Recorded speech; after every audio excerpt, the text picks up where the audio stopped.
Morning everybody, how are y'all doing today? I'm doing great because once again we are back with another tier list video. And this time, as, well, I would hope you know by now, we're going to be ranking all 9 Nightlords, including the enhanced Gaping Jaw in Elden Ring Nightreign. And of course I say we because I had my buddy Spec join me for this video. And, we're both slightly fans of the game. So yeah, as you can see, we are quite qualified to talk about which Nightlords are the best and which ones are the worst. And if you disagree with us, your opinion is simply wrong. But nah, in all seriousness, this video was a ton of fun to record. And be sure to include your list in the comments below if you want to. You don't have to put Enhanced Gaping Jaw in there if you don't want to. Also, as with all my tier lists, I put this one together myself and it's publicly available. It will be linked in the description if you want to make it yourself. Also, 2 important things I need to say before we get into this. 1, I took your guys' feedback on the Doom the Dark Ages weapon rankings video. So don't worry, the background gameplay of this video will actually be relevant to what we're talking about. That was a big blunder on my part and I appreciate you guys for calling me out on it. And secondly, more importantly, we started off this tier list not having the enhanced Gaping Jaw and regular Gaping Jaw separate. We basically thought about each variant and then averaged out our opinions on it. But later on in the video, we do add the enhanced Gaping Jaw as a separate boss. So keep in mind, we do change our initial placement of regular Gaping Jaw. Anyway, with all that being said, please enjoy the video. Alrighty, here we go.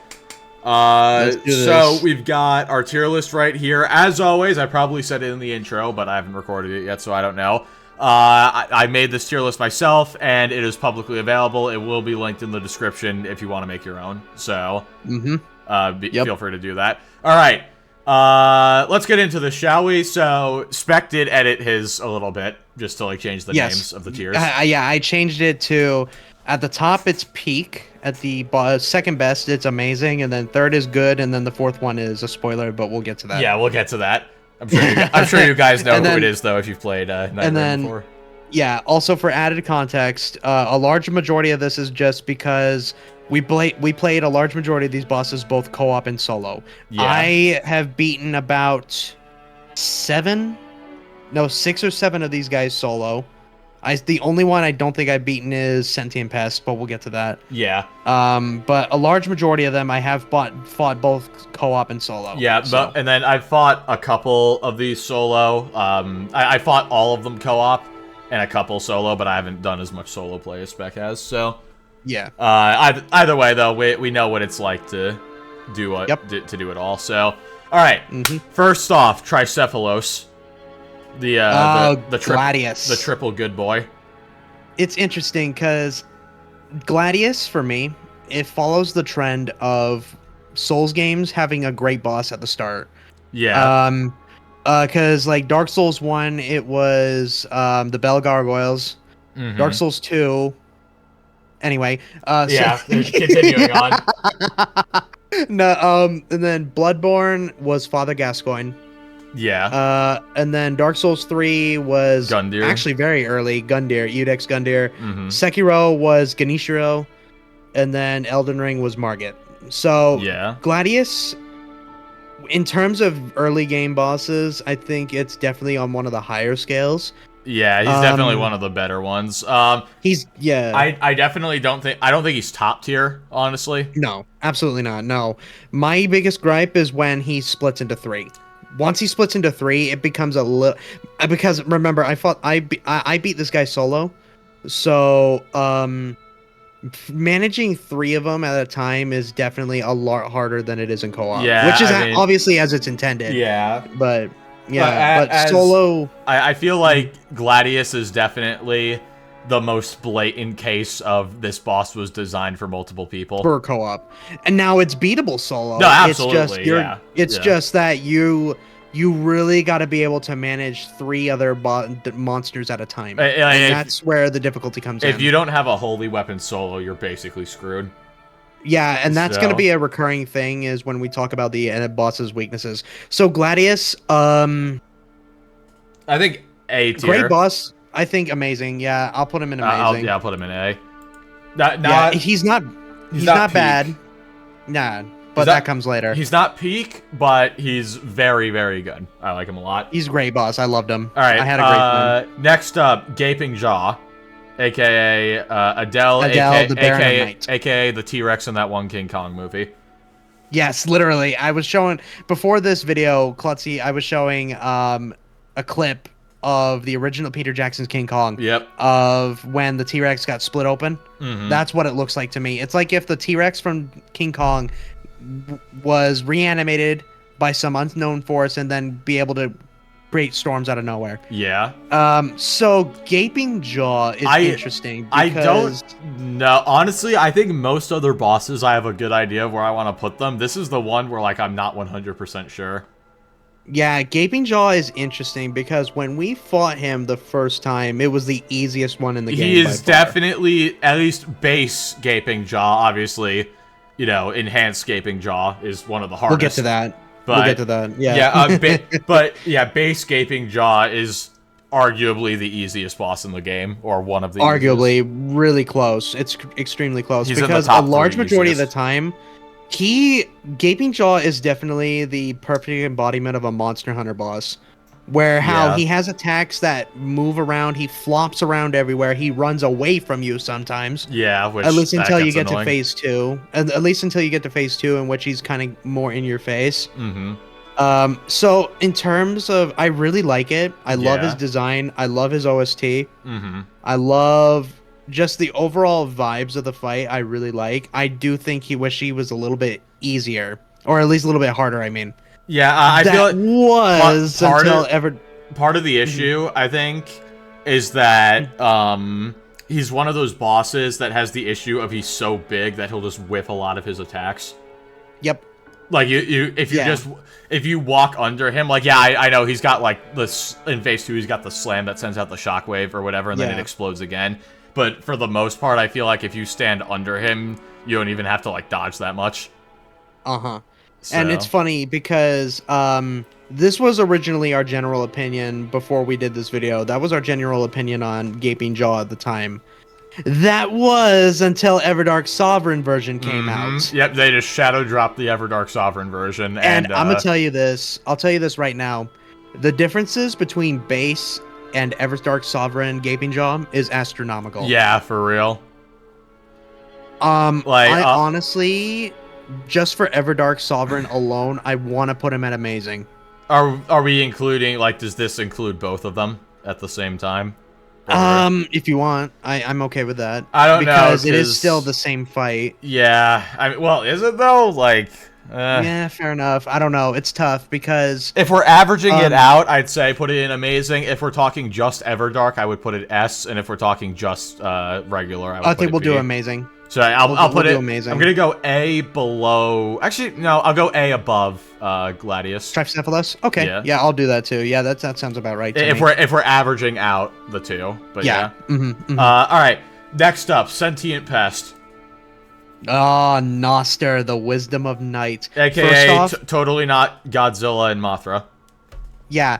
First off, I want art of Revenant riding the moth stat. Yes, that is the cutest moth I have ever seen in my life. It's so good. I love it. It is so cute. I'm so glad they didn't go for like a hyper-realistic moth that just looks disgusting. Like the Moonlight Butterfly? Yeah. Yeah, like the Moonlight. Yeah. Speaking of which, okay, so this is the only boss I lost to playing solo because really, did you just beat every single other one first try? Not first try, but like it did take me a bit, but it's the one that I haven't beaten yet solo. Oh, okay. And that is because he is a lot more difficult. They are a lot more difficult to manage. Yeah.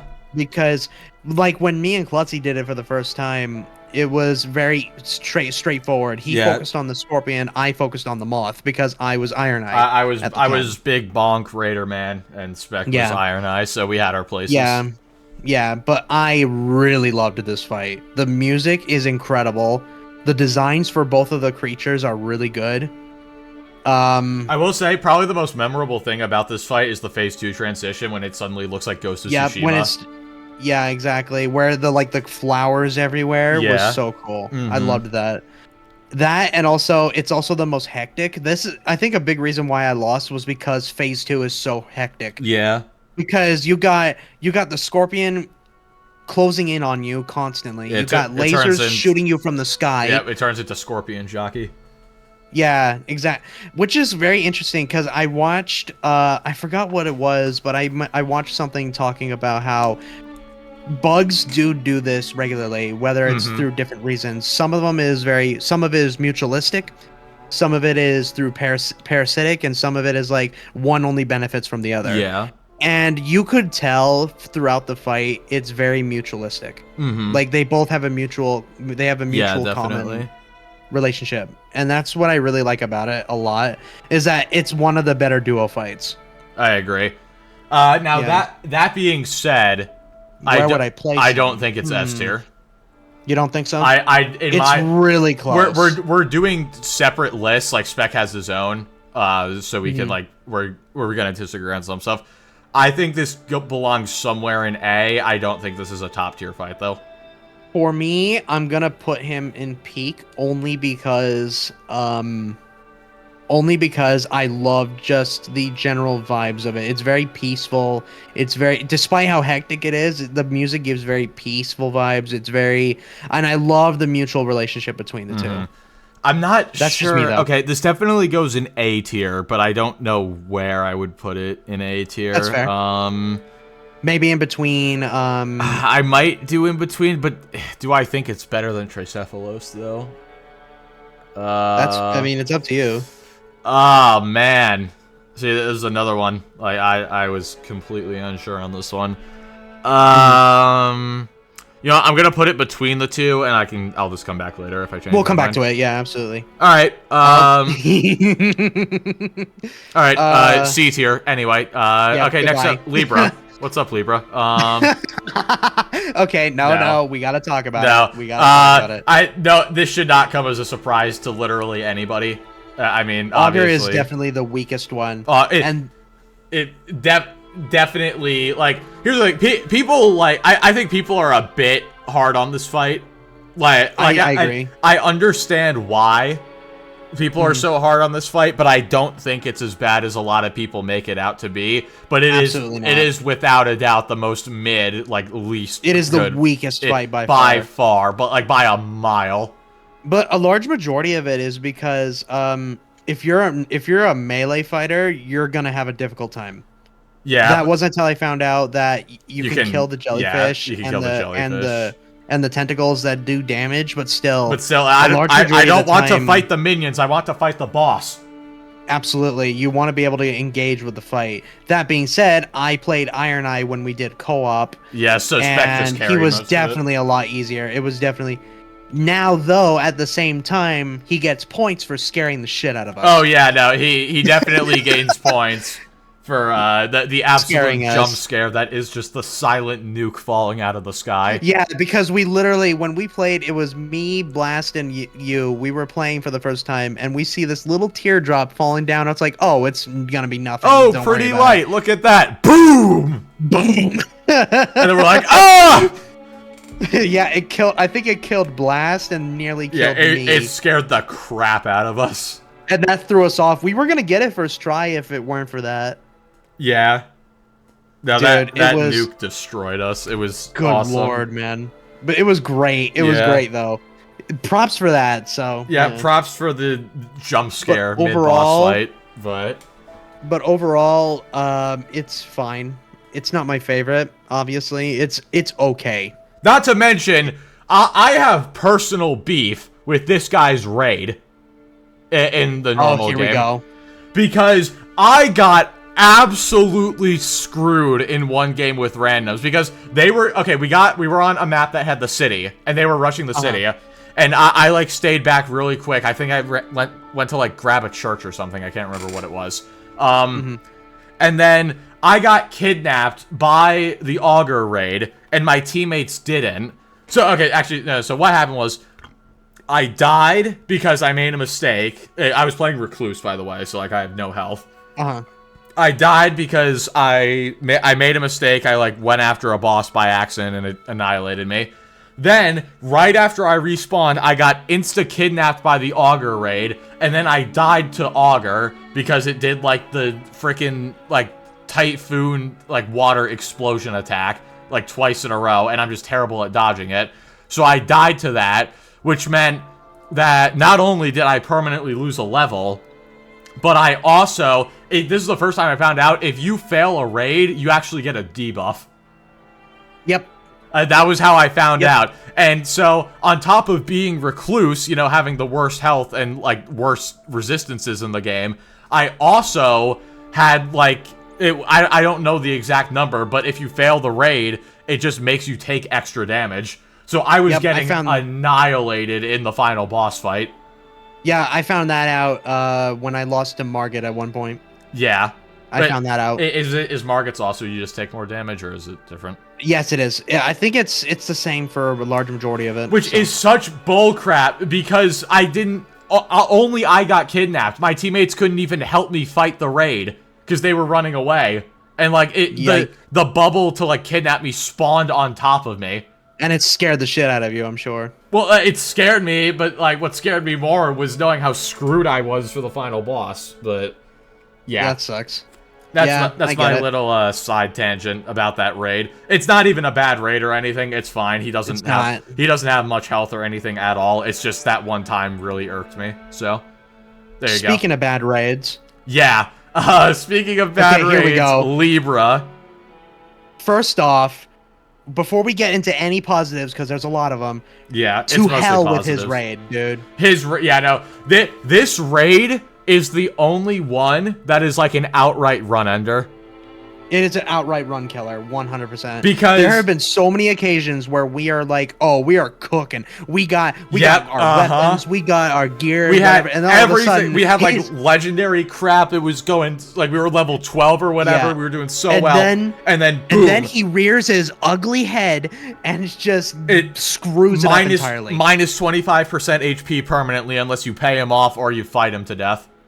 All we did, because it was second nature for us, we constantly were just punching him, because that's what we did when we first started fighting him. Granted, that was on us, you know, because you can buy your way out, but still, it costs so much.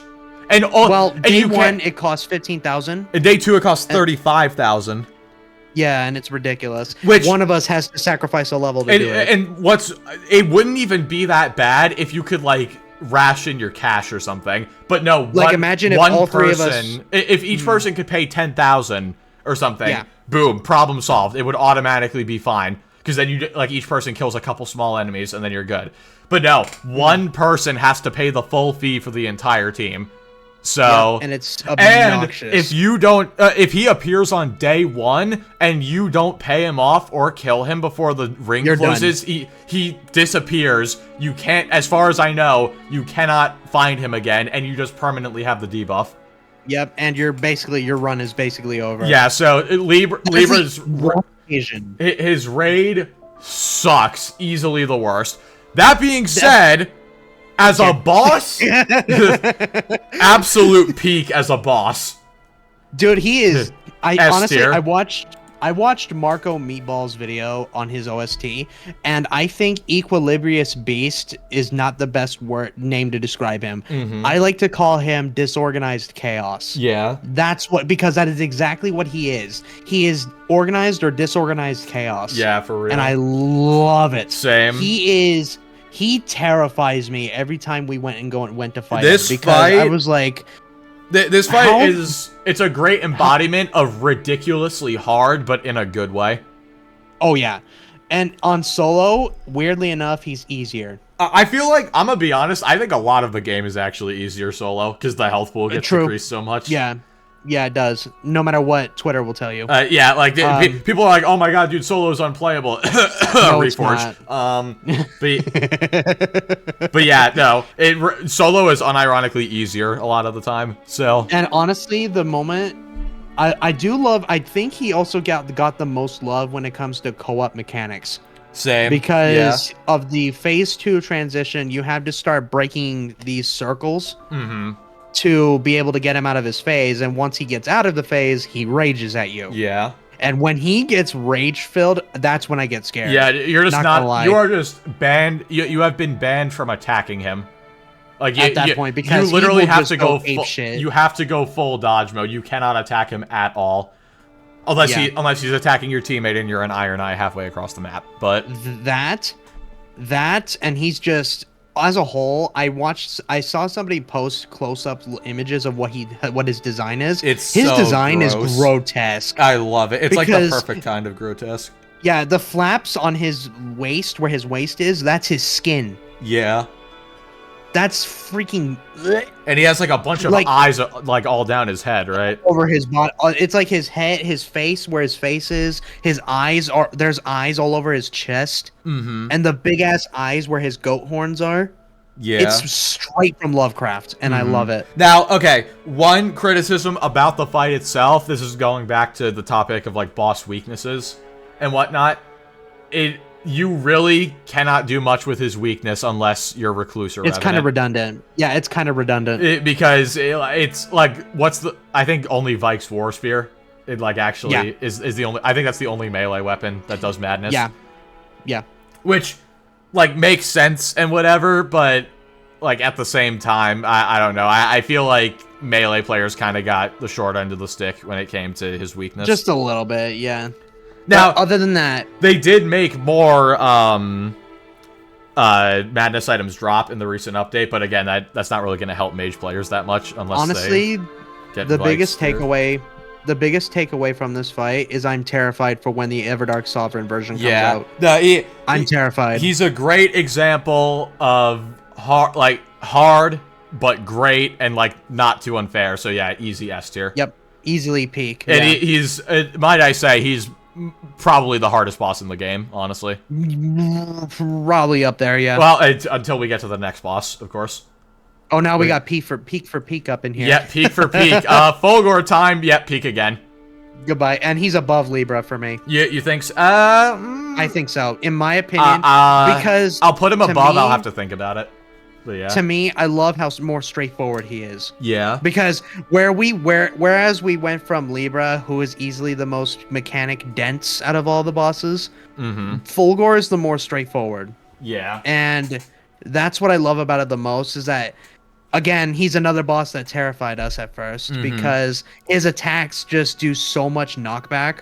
Yeah, also, if you don't have a lightning weapon, you're cooked. He will scare you. You're terrified. And good God help you if you get in the middle of his charge attack. God help you. Yeah, no, at that point, because just attack dodge, scares spam, me. and pray. Yeah, seriously. His charge attack scares me every time. Because it's the charge up, the wind up, and then... Yep. And then full on, as soon as you feel like you have a moment to breathe, he then stomps his hooves, more light comes up the ground, and you're like, oh shit. Yep. Dude, his phase 2 is even worse. Because now he's got freaking Ed Udix Gundyr shit, and he pulls out a giant arm straight out of his ass. And it's so well done though, and like you can just jump all the attacks, and it looks so cool when you do it. Oh yeah. And another big reason is his theme. His theme is very God of War-esque. So hard.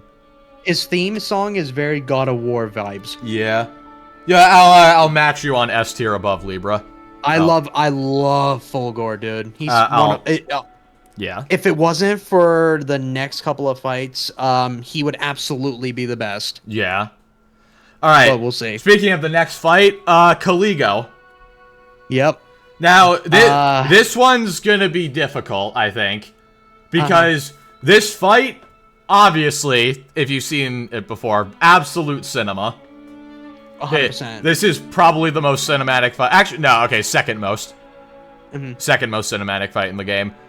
Yeah. Absolutely amazing. It is such a spectacle. Phenomenal on every front. That being said, this fight is way too easy. Piss easy. I literally beat this thing first try solo, and I don't even think I was using a fire weapon. That's the only... My biggest gripe with her is that she's too passive. She's very passive with her moves. And when she... like her most aggressive attacks, you can just, like, stand under her most of the time. So... Yeah.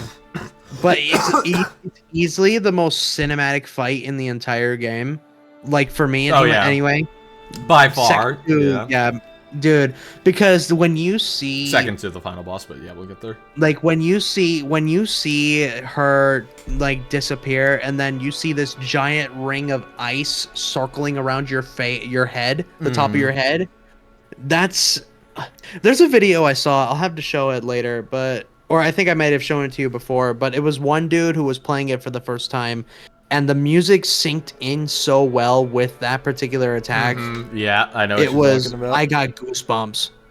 Yeah, Dude, so it was so good. My only biggest hope is that Everdark Sovereign makes her harder, or at least makes her tougher to deal with. Yeah. Because outside of the frostbite damage, if she didn't have any more aggressive attacks, she would be the easiest in the game, by far. Yeah. So. Well, I think she still is the easiest, tough. honestly. But I think so. Second to Gaping Jaw. So I almost feel like, honestly, I rarely say this, but I kind of feel like she's so easy, it kind of knocks her down a little bit in terms of... Just a little bit, maybe. Because when you're all style and little substance, it's kind of a problem. I'm going to put her, for me, I'm going to put it amazing, but in between Gaping Jaw and Tricephalos. Okay,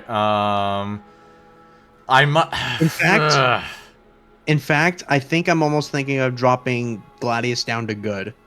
Because now thinking about it, the triple phase 2 does kind of almost ruin it. Almost, keyword. But okay, you know what? Hold on. I'm gonna do something. I'm gonna interrupt the middle of this video. I'm gonna get the other version of Adele in here real quick. Hold on. That makes sense. Yeah, actually, yeah. I am dropping regular Adele to B, and I'm gonna put Enhanced Gaping Jaw at the bottom of S. So then I'll do the same thing. I'll put Gaping Jaw, the enhanced version at amazing. Yeah, so I'm gonna put. So now my list is Fulgore top of S, then Libra middle of S, Enhanced Gaping Jaw bottom of S, and then I moved regular Gaping Jaw to B. And then I moved. Honestly, I moved Sentient Pest down to amazing while thinking about it. Yeah. All right. That's anyway, about right. So now that'll make it a bit easier to decide where Caligo goes. But yeah, and anyway, I think all things Caligo, considered, I'm gonna give her top of A. Yeah, same here. I'm putting it at top of amazing. Yeah, I think that's fair. Hopefully her enhanced version makes her harder, because I would hope so, because her third phase music, that's another thing. Her music is phenomenal. Yeah. She has one of the best soundtracks, easily. Easily the best one of the best in the game. Yeah. Okay. Alright, final boss time. Heolstor the Nightlord, and I think me and Spec are both in agreement on this one. Well, we'll see. We'll do it at the... it's tough, because I'm almost thinking of, like, like, him and Fulgore are so close to me. I think he cracks Fulgore for me. Yeah, and maybe it's because I have a Dark Souls 3 hard on, but I me think too. Oh, I do too. So yeah. But biggest reasons why? Well, first of all, it's the most cinematic fight in the game. It might be the most cinematic fight in FromSoft history. Honestly, they may have outdone Bale. Honestly, when it comes to cinematics. Honestly, in certain ways, absolutely. I mean, what other boss literally cuts open a hole to another dimension just to attack you? That is true. You got a point there. Yeah, so the cinematic nature and the visual style of it is phenomenal. The music is humming-worthy. Yeah. Oh, yeah. Like at one point... Spec knows every time we fight this boss, I sing along with it. You're just going... It's so good! So good. I love it. And just the phase 2 transition alone is just... Like, when it starts turning dark and all of a sudden you wake up to see this hulking giant knight walking towards you. Yeah.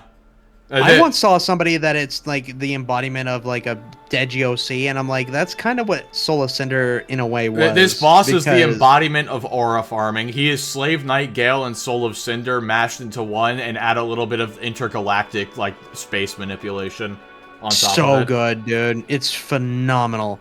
Might be one of the best bosses they've ever made, period. Period. In fact, yeah, all of these bosses in S tier are some of the best they've ever made. They are incredibly and I don't think, however, I don't think it's going to be the boss that gets an Everdark Sovereign version. I hope it does, but we've yeah, it probably we've won't. basically seen we've basically seen phases 1 through 3. Yeah, we literally have seen all 3 phases. So I doubt we'll be getting an Everdark Sovereign version of that. I If we mean, do, it's going to be interesting maybe because maybe they'll do a phase 4, but we shall see. dude, I can't even imagine oof. Yeah.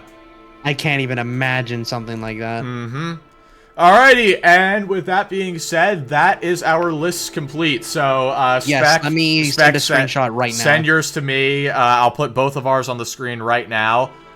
And yeah, basically, in summary, most of these bosses are peak. A large chunk, yeah. Literally every boss. Here, let me take a look at what Spec has. Yeah, our lists are actually identical. Yeah. Oh, really? Yeah. We literally have identical lists. All right. I honestly was surprised because I thought we were going to be having different opinions. All right, yeah. But I guess we're pretty close, yeah. Literally every boss except for Augur is like amazing. Is really good, yeah. B tier in this game is the equivalent of like A tier in normal Souls games, honestly. Yeah, pretty much. It's interesting too because going into this, I was so curious of how they were going to do these particular bosses specifically because it's obvious, we all knew it was obviously going to be designed for co-op. Mm-hmm. A large chunk of it was obviously going to be designed for co-op, but we were honestly, they're kind of better when played solo. I don't know why. Certain ones, yeah. Except for Tricephalos. Honestly, fighting Heolstor was honestly fighting him solo was a lot more cinematic because it was just me. It reminded me so much of Soul Cinder, and I love it so fucking much. Yeah. And you guys can say we're glazing or whatever, and you're right. We might be, but that's because look, I'm close to a platinum and I have almost 60 hours into the game.